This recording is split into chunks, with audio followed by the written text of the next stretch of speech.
서울시가 한강버스 추진 과정에서 속도를 속이고 사업을 추진했다는 감사 결과가 나왔습니다.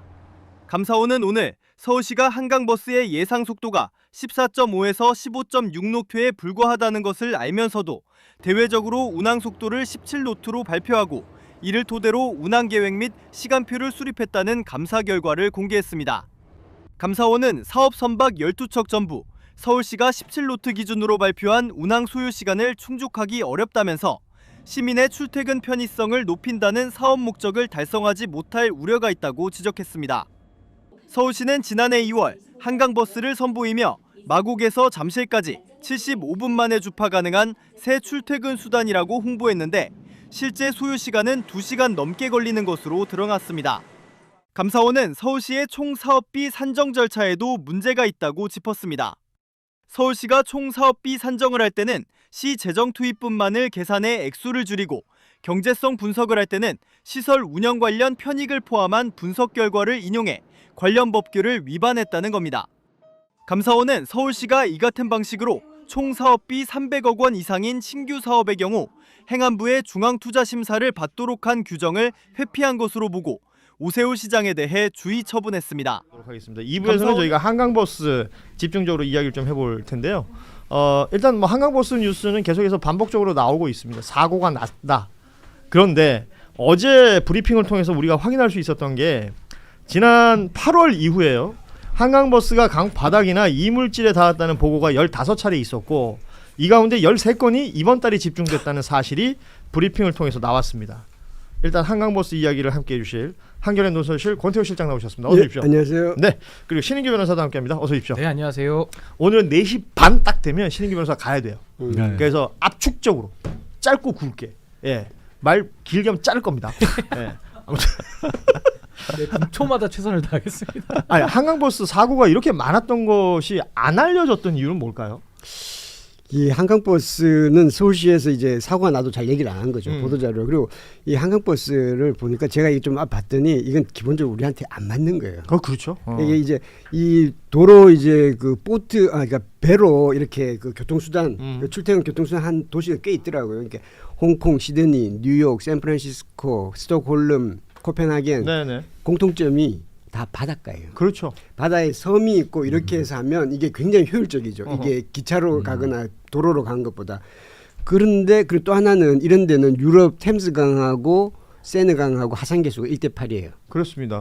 이게 그 갈수기하고 우기하고 그러니까 물이 많이 찼을 많이 때와 찼을 적을 때가 차이가 크게 별로 없다는 없어요. 거예요. 우리 1:300이에요.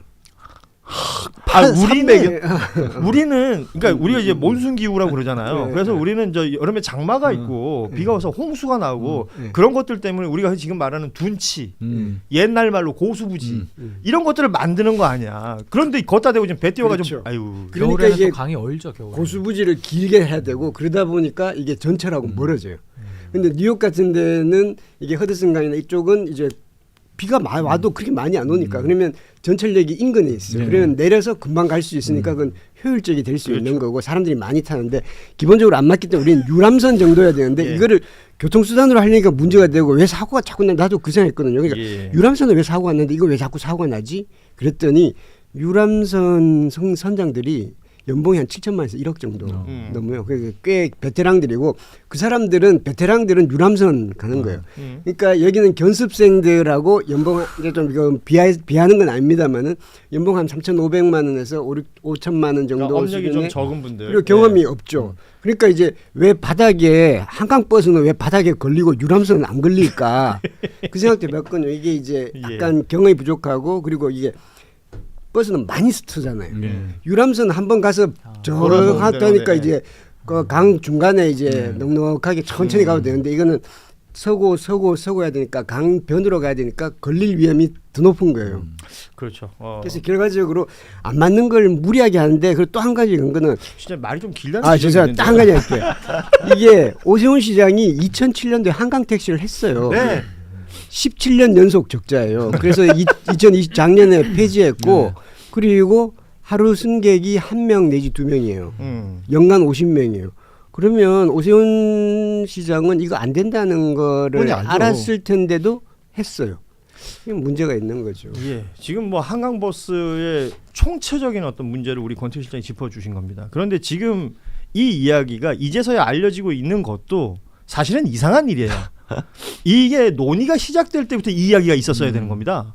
버스 뭐 그러니까 뭐 배 만들고 배 띄우고 홍보하고 뭐 이걸로 막 뉴스 나오고 이 이후에 나올 이야기가 아니라 처음에 한강버스라는 걸 생각해봤어 라고 얘기를 했다면 아 그게 우리는 이런 상황이라서 안 됩니다 라는 논의가 그때 있었어야 되는 건데 지금 나오는 것도 말이 안 되는 건데 오세훈 시장은 지금 관련해서 사고가 여러 차례 있었기 때문에 문제 제기를 했더니 정치 공세하지 마라. 누가 정치 공세했습니까? 양 변호사입니까? 아닙니다. 아 예. 아무도 정치 공세하지 않았습니다. 음흠. 여기서 끝입니다. 그래요. 기대하지 말라면서요. 좋다. 깔끔하다. 자 신인규 큐. 아니 근데 저는 뭐 기후 문제는 우리 권태우 시장님께서 잘 짚어주셨으니까 예. 효율성의 문제, 기후의 문제도 있고 더 중요한 건 안전의 문제죠. 그러니까 안전의 문제가 이렇게 대두되고 있음에도 불구하고 그 문제 제기하는 사람들이 정치 공세다. 이건 전형적으로 특수부 검사들이 그 신고한 사람을 범인 만드는 피해자 가해자 바꿔치는 그 어허. DNA가 역시 오세훈 시장도 같이 공유하고 있구나라는 생각이 들고 전 오세훈 시장이 이렇게 시민들의 안전에 관계된 문제임에도 불구하고 왜 이렇게 고집을 부릴까? 이 본인의 욕망이죠. 그러니까 결국에는 치적 쌓기 차원에서 왜 이렇게 물을 좋아하나 봤더니 오세훈 시장이 옛날에 정수기 CF도 찍은 적이 있어요.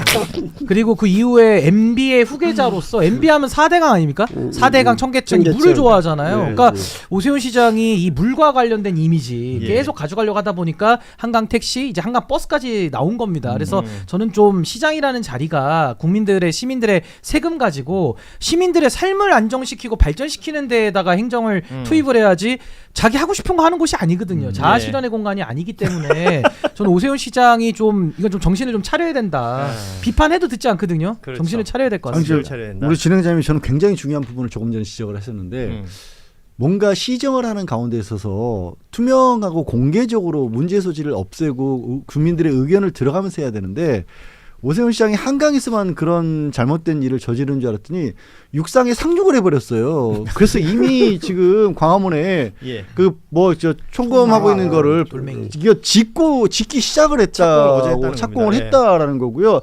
또 종묘를 맞이하고 있는 세운상가 재개발하면서 140m를 예. 재개발하겠다고 하는데 이거 정말 심각한 게 이거 유네스코의 세계문화유산 지정과 관련해서 이 부분을 우리 의견 묵살하면 안 된다라고 공문까지 보냈는데 그것도 다 묵살해 가면서 그러면서 그 세운상가 이해관계자들의 의견만 듣겠다고 하면서 그걸 또 강행을 하고 있어요. 네.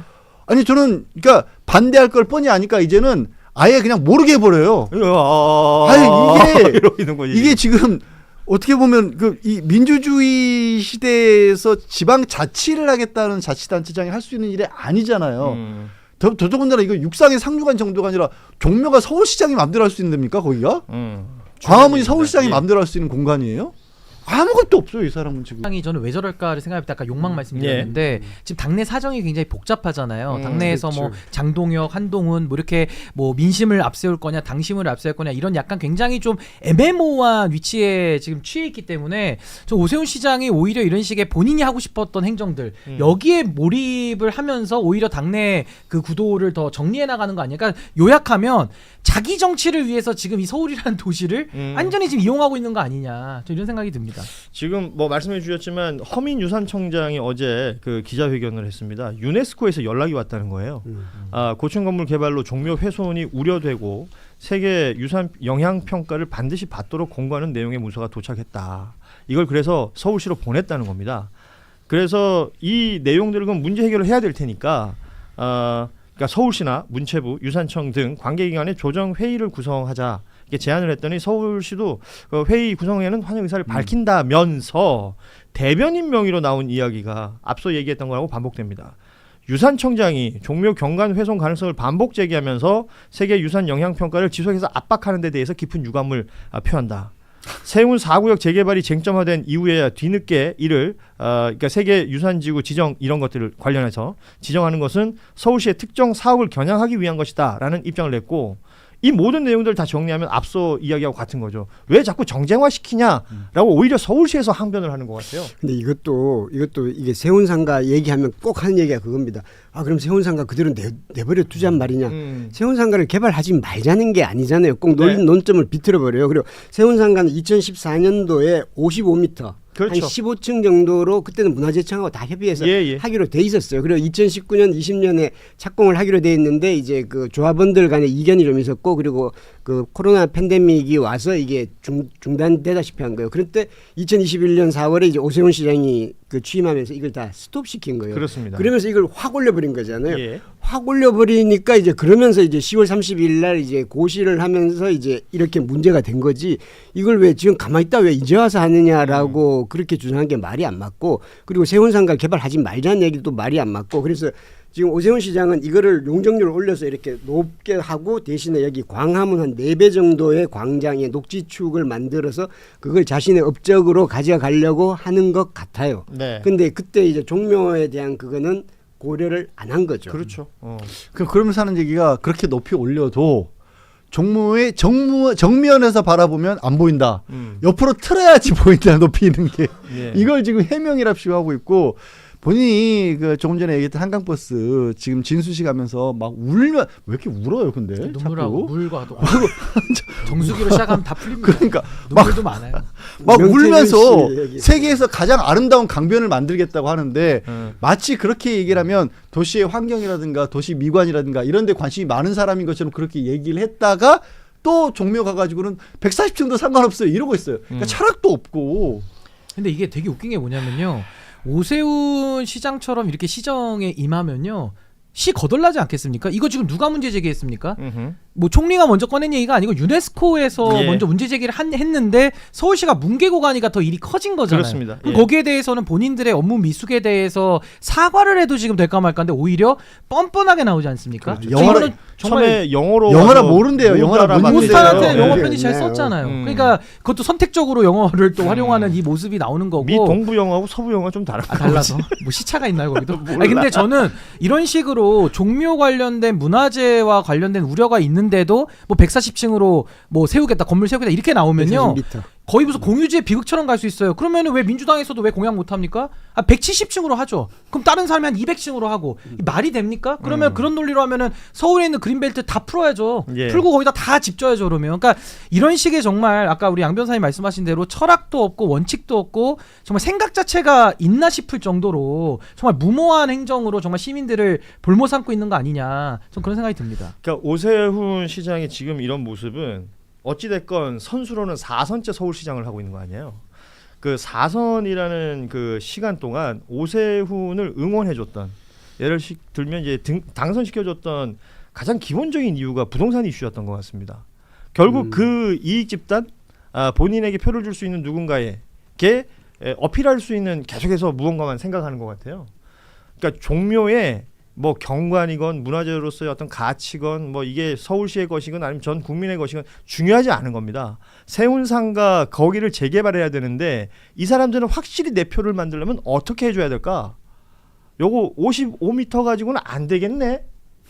라는 게 작동한 거 아니고선 설명이 안 돼요. 개발이. 근데 그 오세훈의 그 서사에는 공공의 이익이라고 하는 게 빠져 있잖아요. 그러니까요. 그러니까 자기 표만 되면 아무거나 다 해줘. 아니 그러면 뭐 나라를 팔아먹는 결정도 하겠다는 거예요. 그런 거예요, 논리적으로 지금. 비약을 그런 하면. 거예요. 근데 그런 식으로 정치를 해서 됩니까? 이게 뭐 제가 좋아하진 않지만 단어 자체는 좋으니까 인용하자면 한동훈 대표가 맨날 공공성 얘기하잖아요. 물론 그분도 공공선을 안 지키는데 말은 맨날 쓰거든요. 예. 오세훈 시장은 정말 공공의 이익, 공공선의 관점에서는 본인의 행동을 정말 점검해 봐야 되는데 너무 좀 뻔뻔하다. 그리고 국민들이 이미 다 아는 거죠. 그 속셈을. 사실 서울시라고 하는 지역적 특성 자체가 어찌 보면 국가 전체로 봤었을 때는 이제 그 서울시에 거주한다는 것만으로 특혜가 될 정도의 그 개발 이익을 누리고 있는 공간이 돼버렸어요. 예. 그러니까 서울시에서 표를 받기 위해서는 사실은 개발 이익을 중시하는 사람들에게 호소하는 게 더 맞다라는 정치적 판단을 한 것으로도 보일 수 있어요. 그래서 지금 얘가 공공선은 중요한 게 아니고 그거 뭐 종묘 뭐 문화유산 그거 뭐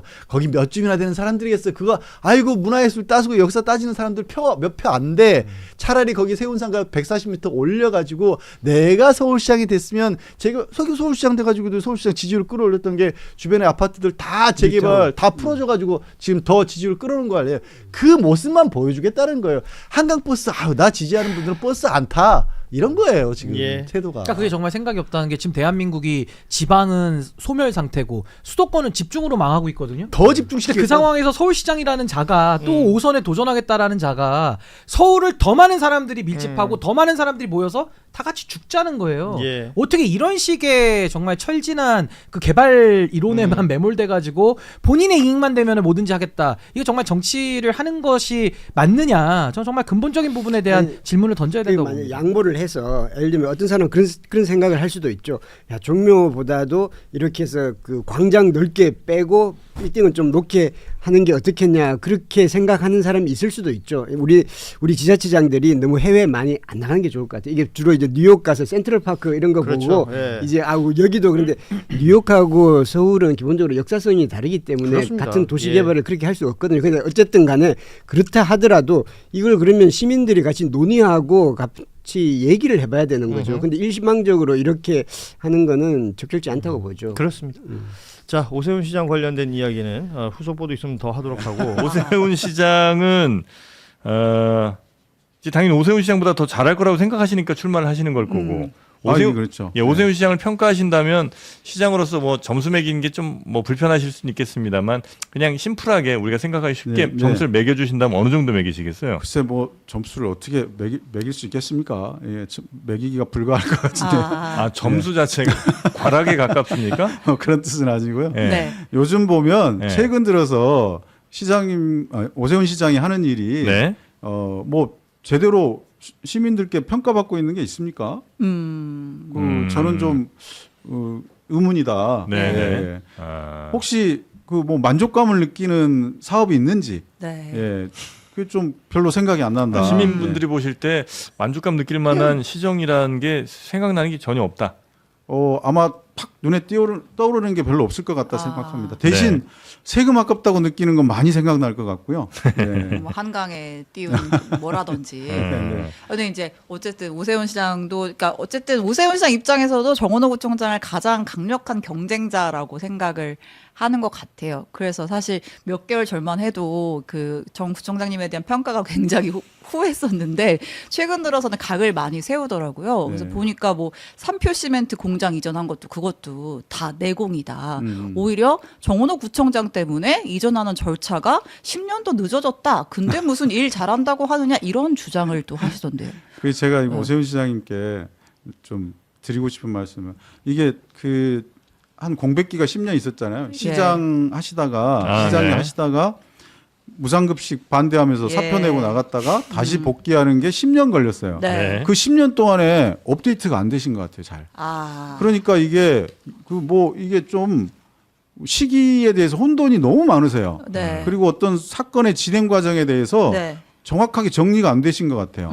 이걸 정리를 좀 해보셔야 되는데 네. 뭐 단적인 얘기 3표 레미콘 얘기를 하셔서 그런데 네. 3표 레미콘은 제가 구청장 취임하기 전에 네. 이미 현대에서 3표 레미콘 자리가 아니고 지금 삼성동 한전부지로 가기로 내부적으로 결정해서 3표 레미콘 그 부지는 가지 않기로 이미 그 2014년 1월에 결정을 합니다. 그때가 저는 박원순 시장 그렇죠. 때죠. 예. 저는 7월에 취임을 하고요. 예. 완전 다른 문제고 제가 들어왔을 때는 이제 그 GBC가 안 되니까 3표 레미콘 공장을 어떻게 철거할까 해서 다시 시작한 거거든요. 예. 새로운 버전으로. 네. 그러니까 새로운 버전으로 시작한 거에 대한 업데이트가 안 돼 있어요. 그러니까 자꾸 그 이상한 예전 말씀을 얘기만 자꾸 하시고 예. 그런다는 거죠. 그리고 그런 부분에 있어서 좀 알겠습니다. 하시라고 제가 몇 번 말씀드렸는데 네. 아직도 업데이트를 안 하시는 것 같아요. 오세훈의 야심작 한강버스가 결국 오세훈 시장의 치적 쌓기를 위한 대국민 기만극이었음이 감사원 결과로 드러나고야 말았습니다. 서울시는 17노트라는 속도가 불가능하다는 사실을 이미 알고도 거짓 수치를 발표하며 철저히 속여온 것 아니냐는 의혹이 터져나온 거죠. 심지어 중앙정부의 정당한 심의조차 피하려고 사업비를 쪼개서 계산하는 꼼수까지 동원했다는 사실은 경악을 금치 못하게 합니다. 오세훈 시장을 향한 감사원의 주의 처분은 결국 본인의 정치적 야욕을 위해 시민의 혈세를 낭비했다는 준엄한 심판인 셈입니다. 75분이면 충분하다던 호언장담이 2시간 넘는 거북이 운행으로 확인된 지금 과연 그에게 서울시정을 맡길 자격이 있는지 우리는 엄중히 물어야 합니다. 더 많은 사람들이 이 영상을 볼 수 있도록 구독, 좋아요와 댓글 부탁드립니다.